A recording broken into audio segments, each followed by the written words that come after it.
What's going on, everyone? So I wanted to get another video up, or at least recorded for the holidays come around. Obviously we'll be traveling quite a bit, but yes, I was kind of going through, and there's been a lot more chatter recently about the Lakers and the Bulls maybe making a trade. Obviously Zach Lavine involved, and if him not involved, then it would be like just for an Alex Caruso or maybe DeMar DeRozan as well. I don't think Nikola Vucevic would be part of it, but also did kind of like another thing to rebuild the backcourt to a couple of guys that I've always wanted, and I think would be a lot better, cheaper options. Probably two of these trades you might have to include first round picks, a little bit more than one of them, but I don't know, depending on how the Bulls season goes or how unhappy Lavine is, because I've even heard that the Bulls are unhappy with Lavine as of right this second. But in this first trade, yes, the Lakers are going to be getting Zach Lavine, just straight up, obviously only him, but then they're going to be giving up D'Angelo Russell, Rui Hachimura, Jalen Hood-Schifino, and most likely a couple first round picks. It kind of depends, because the Pelicans can select either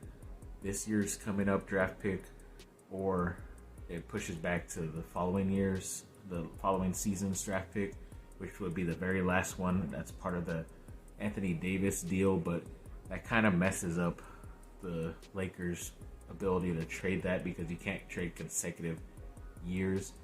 But it might be like a future like 2028, or hoping 2027, or maybe even 2029, something like that. Something later, at least one or two of those going back to Chicago. Definitely, if it's just straight up for Lavine, probably two of them. But at least you still got a young guy under 30, kind of like on the same timeline as an Anthony Davis. They'll be able to grow together, and pretty much once LeBron finally decides to stop playing, he is pretty much on the last year of his deal. I think he has a player option for next season, but he could pretty much walk away and still be considered one of the greatest players to play in the NBA. But I don't know, it's kind of up to him, and if he really still wants to be able to play with his son. I know his son's heart condition, or that what happened to him this last summer, could put that out of whack. But yeah, either way, we just have to wait and see what happens. But this is pretty much just straight up one. I did see that you can do basically the same players going away for the Lakers: D'Angelo Russell, Rui Hachimura, and Jalen Hood-Schifino, but no picks, and then having the Lakers get Alex Caruso and DeMar DeRozan. It still works out number-wise. A lot of these trades would not even officially happen, depending which players the Lakers add and stuff, until whether it's December 15th or January 15th. So either way, don't expect a trade until around those times anyways, depending who the Lakers decide to go for or give up. But yeah, to get these two guys, one guy who was an ex-Laker, obviously a fan favorite, in Caruso on a pretty nice deal too, under $10 million. And then DeRozan, who is a bit high. He's a bit older player as well, but he's still producing and playing very well, and it's going to be a homecoming for him.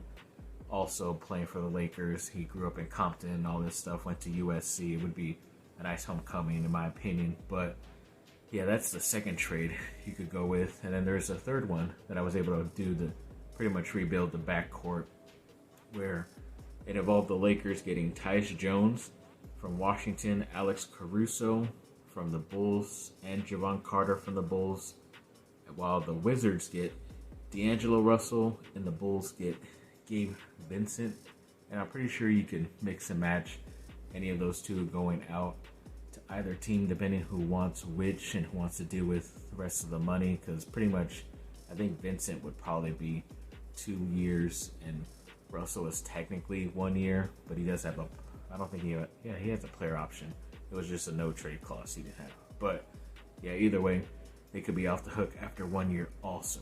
So this is a pretty nice option. You probably might have to send second round picks. I don't know if you'd have to send out a first round pick in this scenario, but maybe it might make it a lot easier if you do. Maybe it's a protected first round pick as well. Like if it ends up in the top 10 and the Lakers are sucking at that time, then maybe they get to keep it and all this other stuff. So either way, That's nice. And obviously an ex-Duke player in Tyus Jones, who's been one of the more consistent guys coming off the bench, but he's been playing pretty good for the Washington Wizards as a starter this year as well.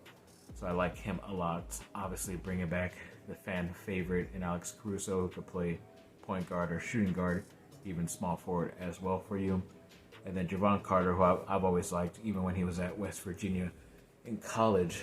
But he's been really good defensively and can still help you out, knock down a three as well on the offensive side and move the ball. So I don't know, a couple more veterans compared to what they had. And yeah, D'Angelo Russell is playing pretty well as of right now, but it kind of seems like when it comes to the middle of the season or late in the season and into the playoffs, he's kind of like an up and down. So might as well just get rid of that at this time, especially if you don't have to give up a first round pick, hopefully. But in order to bring back guys like Jones and Caruso and Carter, in my opinion, would be pretty awesome for the Lakers, for them going down the stretch and building for the playoffs with that type of team.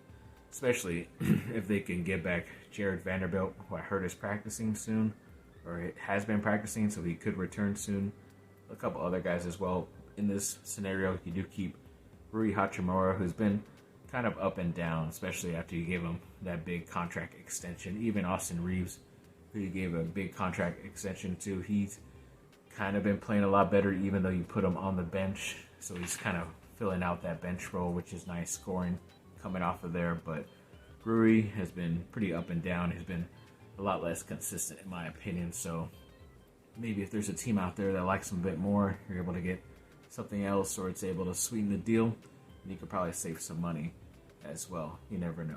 So yeah, thanks for watching, people. Like and subscribe, comment down below, let me know what y'all think. Have a great rest of your day. Bye. Go Lake Show.